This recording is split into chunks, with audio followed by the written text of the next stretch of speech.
And welcome now, dear friends, to the Tuesday edition of Fresh Bread. This is Reverend Phil Anderson here. I'm the pastor at Oakland United Methodist Church and Kansas Avenue United Methodist Church, and that's, of course, here in Topeka. And we are so excited to have you with us today. Well, we are finally going to jump into James with both feet. We were looking into it a little bit last week, and we went over the first few verses. I'm just going to read those. We're not going to get into them in great detail, but we will get into some other ones. So let's look again, the first few verses, just for a bit of a review. The book of James says, "This letter is from James, a slave of God and of the Lord Jesus Christ." That's the first chapter of James, the first verse. We continue. "I am writing to the 12 tribes, Jewish believers scattered abroad. Greetings.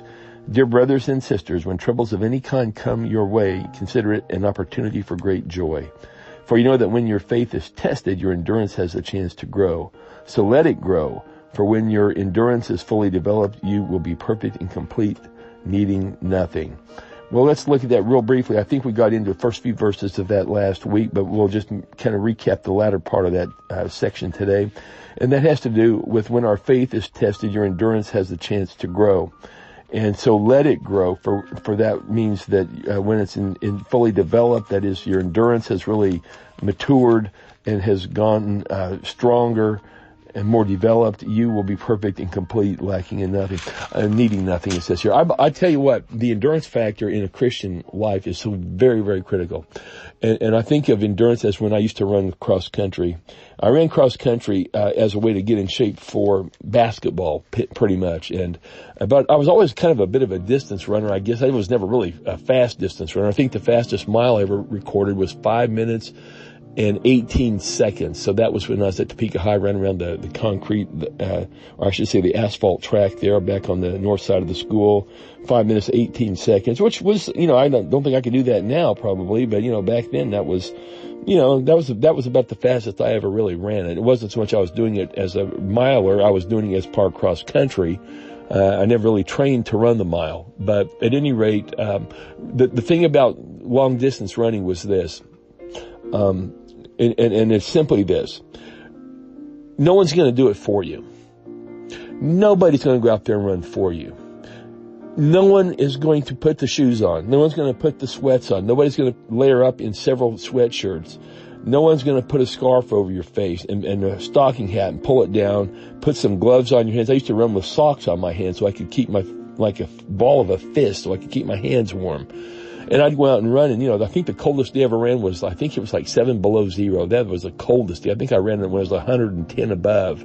So I ran in about 117 degree differential over the years. And anyway, there was months and months where I didn't miss a day. I mean, I was not going to go to sleep at night until I ran. And a lot of times I would do my running at night back in those days. And I don't know if I do that now because of all the potholes all over town. Seriously, I thought about that the other day. My goodness, I mean, there must have been potholes back then, but I mean, now I just can't believe how many there are on the streets. And so I would be somewhat reticent to go out and run on the streets just for that very reason. And now at night, because I can't see now maybe where there's a pothole all of a sudden. You don't want to break your leg or twist your ankle or fall down or something, right? But the point is that the endurance factor was the key. And the farther you ran, the stronger you got. And so the endurance came, from doing, not from sitting there thinking about and getting yourself psyched up and then, okay, well, I thought about today, I'm going to go to bed now, No, it has to be you going out and doing it.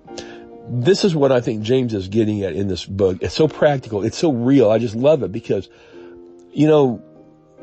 we can sit down all day long and talk about stuff that we want to do or why we can't do it. And it's really up to us why we're not doing it. If it's something that we can do, then we just need to do it. And it doesn't mean it's going to be easy. And I don't know if that's a misconception that a lot of Christians have. Oh, if we serve the Lord, it's going to be easy. Everybody's going to like us.